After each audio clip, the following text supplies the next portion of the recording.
찬송가 369장입니다. 내 맘과 정성을 다하여서. 내 맘과 정성을 다하여서 주 너의 하나님을 사랑하라. 내 몸을 아끼고 사랑하듯 형제와 이웃을 사랑하라.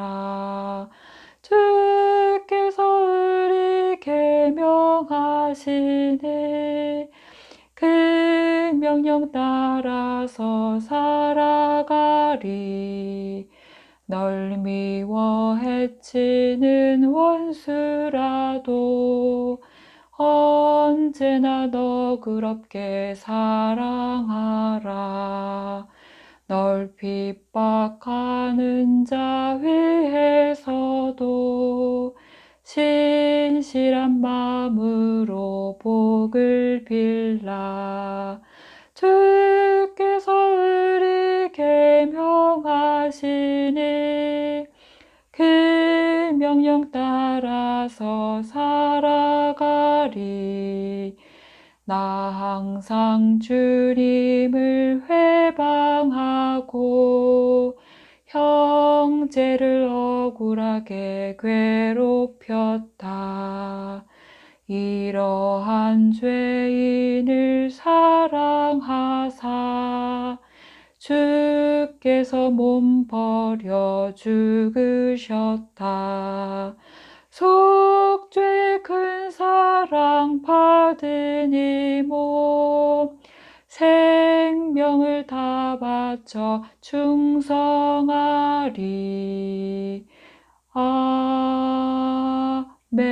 아멘. 하나님 아버지, 오늘도 주님의 말씀 따라 살려는 주님의 사랑하는 자녀들이 마음을 모아 주님께 기도드립니다. 우리가 누군가에게도 내 마음을 어떻게 다 보여줄 수 없어서 애타할 때가 많습니다. 그런데 우리가 하나님께 그럴 때가 있는 것 같습니다.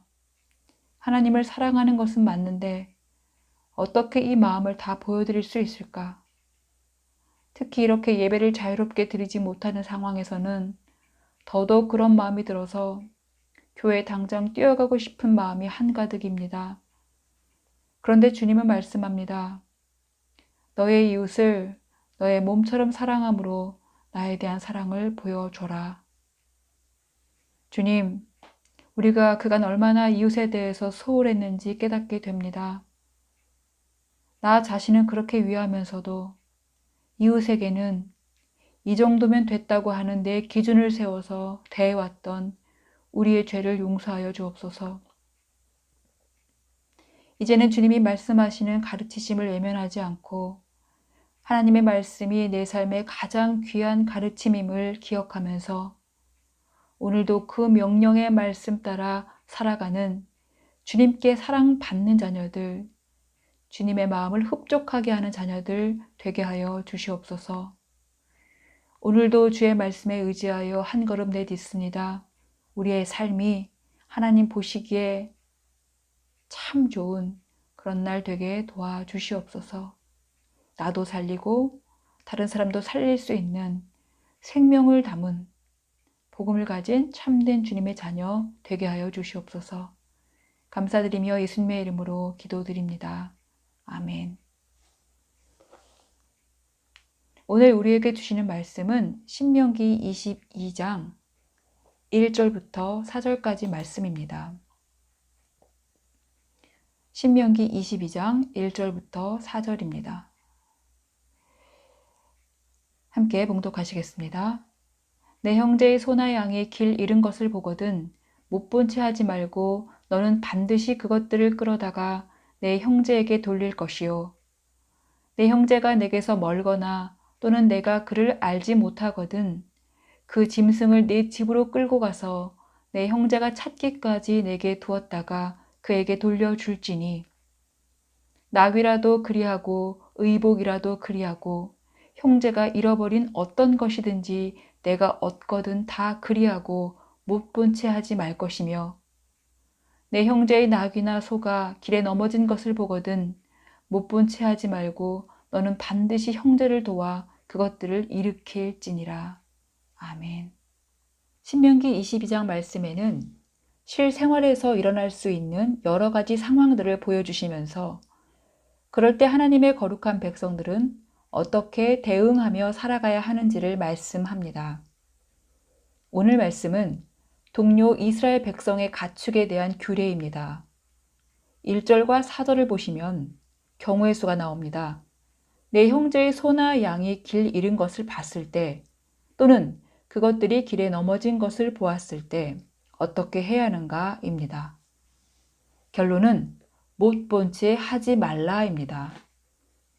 1절에도 보시면 못 본 채 하지 말고 3절에서도 못 본 채 하지 말 것이며 4절에서도 못 본 채 하지 말고 즉 못 본 채 하지 말고 도와주라는 것입니다.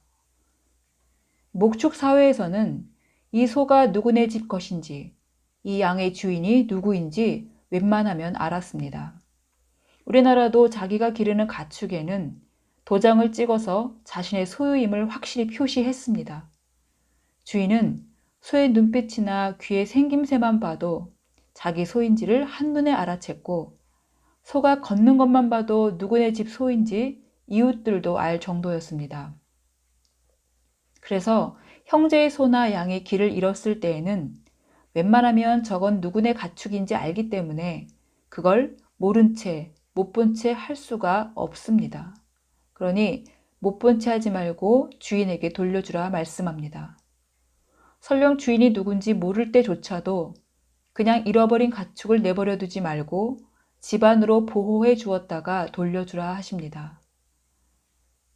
그냥 그 가축을 그렇게 내버려 두게 되면 들짐승으로 해를 입게 되고 또 이 가축을 잃어버린 그 집에게는 한 마리라도 큰 재산이 될 것인데 그 집 형편이 어려워지지 않도록 그것까지도 생각해서 챙겨주라는 말씀입니다.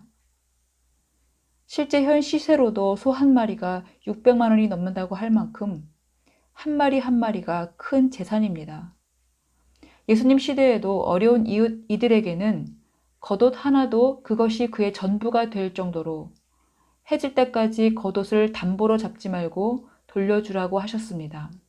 그 정도이니 목축을 생업으로 하고 사는 사람에게 가축 한 마리의 소중함은 말할 것도 없을 것입니다. 그러나 이런 잃어버린 가축을 일일이 주인을 찾아 돌려주고 챙겨주는 것이 사실 그리 쉬운 일은 아닙니다. 내 농사일도 산더미고 밭 고를 것도 많고 소 우리에 양 우리에 가축 돌보려고 한참 바삐 가는 길인데 이웃의 잃어버린 가축을 본 것입니다. 말씀대로 못 본 채 할 수가 없어서 그 가축을 주인에게 갖다 주려고 끌고 가려 합니다. 그러자 가축은 자기 주인이 아니니까 뒷발을 버팅기면서 제대로 따라오지도 않고 아주 애를 먹입니다. 그래도 어르고 달래서 낑낑대며 끌어다가 주인 집까지 찾아가서 돌려주면 그냥 그걸로 끝인 것입니다. 그러니 영 번거롭고 귀찮을 수 있는 일, 그냥 안 하고 말지 하는 그런 일을 해야 한다는 것입니다. 그러니 쉽지 않습니다. 그런데 하나님은 그런 것까지도 하는 것이 거룩한 백성이요 하나님 자녀의 삶임을 말씀합니다. 내 손해 보는 것, 그것이 내 물질이든 시간이든 또는 그것이 조금이든 많이든 깎여 나간다 해도 이웃을 돌보는데 하나님의 마음을 대변하는 일이 하나님 백성이 할 일이라는 것입니다. 하나님의 계명은 분명하기 때문입니다. 하나님 사랑과 이웃 사랑. 예수님은 마태복음 22장 37절 이하에서 두 계명은 어느 하나 경중을 가릴 수 없을 정도로 모든 성경을 아우르는 하나님의 최고 명령임을 말씀합니다. 내 마음을 다하고 목숨을 다하고 뜻을 다하여 주 너의 하나님을 사랑하라 하셨으니 이것이 크고 첫째 되는 계명이요 둘째는 그와 같으니 내 이웃을 내 몸과 같이 사랑하라 하셨으니 이 두 계명이 온 율법과 선지자의 강령이니라. 그만큼 하나님은 내 이웃에 대한 사랑의 행함을 하나님을 마음과 뜻과 목숨을 다하여 사랑하는 자들이 해야 할 마땅한 삶의 원리라고 가르쳐주고 계십니다. 하나님을 사랑한다면 내 이웃을 사랑하지 않을 수 없다는 것입니다. 하나님을 사랑한다고 해놓고 내 형제를 사랑하지 않는다면 그것은 하나님을 말로만 사랑한다라고 하는 것입니다. 요한일서 4장 20절입니다. 누구든지 하나님을 사랑하노라 하고 그 형제를 미워하면 이는 거짓말하는 자니 보는 바 그 형제를 사랑하지 아니하는 자는 보지 못하는 바 하나님을 사랑할 수 없느니라. 너는 보이지도 않는 하나님을 사랑한다고 하는데 그것을 어떻게 보여줄 수 있겠는가? 누군가 묻는다면 그것은 이웃을 사랑하는 것으로 보여줄 수 있어야 한다는 것입니다. 그래서 이웃은 내가 하나님을 사랑하고 믿고 하나님과 어떤 관계로 살아가는지를 보여주는 지표라고 할 수 있습니다.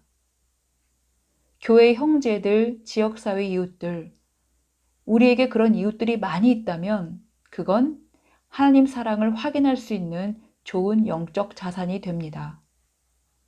그런 이웃이 많을수록, 그래서 하나님의 말씀을 행할 대상이 많을수록 하늘에 쌓는 보물이 많은 자가 되기 때문에 진짜 부유한 자는 도울 이웃이 많은 사람들입니다.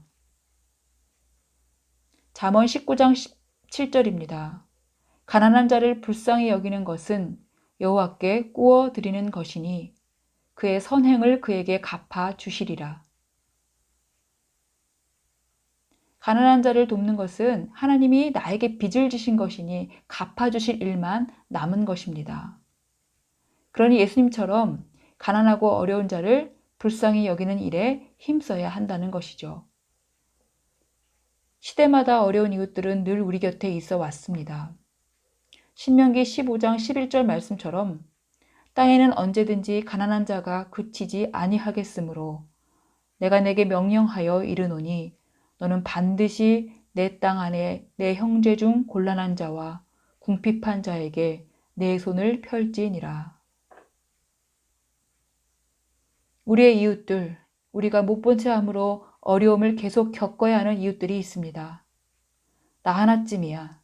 크게 중요하지 않겠지라는 생각이 하나 둘 더해져서 도움을 서로 미루는 냉정한 사회가 되지 않도록 우리가 힘써야 할 것입니다. 예레미야 5장 1절입니다. 너희는 예루살렘 거리로 빨리 다니며 그 넓은 거리에서 찾아보고 알라. 너희가 만일 정의를 행하며 진리를 구하는 자를 한 사람이라도 찾으면 내가 이 성읍을 용서하리라. 하나님의 정의를 행하는 한 사람만 있었어도 이 성읍이 멸망당하지 않았을 것이지만 결국 그 한 사람 없는 사회가 되어 멸망에 이르게 된 것입니다. 그러니 생각을 바꾸어서 나 하나라도 해야지, 이 작은 힘이라도 보태야지 라는 생각이 하나 둘 더해지면 서로 돕는 사회가 되어 하나님이 진정 바라시는 평화의 나라를 향해 나아갈 수 있게 될 것입니다. 하나님은 왜 이토록 잃은 것에 대한 마음이 크실까요? 사실 자기의 소나 양을 잃어버린 주인의 심정을 하나님은 너무도 잘 아시기 때문입니다. 하나님은 처음부터 하나님의 사랑으로 빚어낸 첫사람 아담을 그가 죄를 지음으로 말미암아 잃어버리게 되셨습니다. 그로 인해 사람도 실낙원, 하나님의 낙원에서의 삶을 잃어버리게 된 것입니다. 결국 하나님과 사람을 갈라놓은 죄로 인해 사람은 하나님의 거룩에 참여할 수 없게 된 것입니다. 그래서 하나님은 하나님대로, 사람은 사람대로 상실의 아픔을 겪어야 했습니다. 그래서 하나님은 하나님과 사람을 갈라놓은 죄의 문제를 그토록 해결하시려 했던 것이며 예수 그리스도를 통한 죄 사함의 길을 여시고 거룩한 삶으로 우리를 계속 부르고 계신 것입니다. 그래서 하나님은 예수님을 통해서도 이 마음을 그대로 전하고 계십니다. 누가복음 15장 전체에서 잃은 양, 잃은 동전, 잃은 아들의 비유를 말씀하시면서 여전히 잃은 것을 애타게 찾으시며 그들이 제 주인 찾아 돌아오기를 얼마나 기다리고 계시는지를 보여주십니다. 지금도 하나님은 여전히 잃어버린 것을 찾고 계십니다. 그렇기에 하나님의 눈은 인생을 떠나시지 않고 두루 살피고 계십니다. 시편 53편 2절 3절입니다. 하나님이 하늘에서 인생을 굽어 살피사 지각이 있는 자와 하나님을 찾는 자가 있는가 보려 하신즉 각기 물러가 함께 더러운 자가 되고 선을 행하는 자 없으니 한 사람도 없도다. 하나님이 없다고 말하는 악인이 들끓는 사회의 모습입니다. 그렇기 때문에 하나님은 하나님의 백성들이 이런 세상에서 어떻게든 하나님의 거룩함을 더 충실히 행하며 살아가야 함을 말씀하고 계시는 것입니다. 그 삶은 멀리 있지 않습니다. 오늘 말씀처럼 우리의 이웃에게 거룩함의 씨를 뿌리고 싹을 돋우고 열매를 맺을 때까지 우리의 것을 내어서 하나님의 말씀을 행하며 산다면 하나님은 하나님의 편이 되어 그 일을 행하는 자에게 이렇게 해주시겠다고 말씀하십니다. 역대하 16장 9절입니다. 여호와의 눈은 온 땅을 두루 감찰하사 전심으로 자기에게 향하는 자를 위하여 능력을 베푸시나니. 오늘도 우리는 무엇을 할 수 있는 능력 정도는 가지고 살아가고 있습니다. 그러나 특히 이웃을 사랑하는 일은 하나님이 우리의 마음과 손과 발에 능력을 부어주시지 않으면 못 본 채 하며 살아가기가 훨씬 쉽다는 말입니다. 그러니 오늘도 겸손하게 주님과 동행하면서 주께서 허락하시는 능력에 힘입어 더욱더 하나님의 거룩하심에 참여하면서 살아가는 참되고 복된 주님의 자녀 되시기를 간절히 바랍니다. 함께 기도하시겠습니다. 하나님, 오늘은 이웃의 잃어버린 가축에 대해서 하나님의 자녀들은 어떻게 해야 하는지를 말씀해 주셨습니다. 못 본 채 하지 말라고 하셨는데 그렇게 살아간 적이 너무도 많았음을 회개합니다. 내 일이 아니라고 생각하며 내 일에 더 많은 시간과 물질과 마음을 들이며 살았습니다. 주님, 오늘 말씀을 생각하며 내가 2개를 가졌다면 하나는 이웃에게 줄 수 있게 하시고 이웃의 어려움이 보였다면 그냥 간과하지 않고 시간과 물질을 들여서라도 하나님의 사랑을 베풀 수 있게 하여 주옵소서. 그래서 결국 나의 삶을 통해서 이웃들이 하나님을 볼 수 있는 그런 오늘이 되게 인도하여 주옵소서.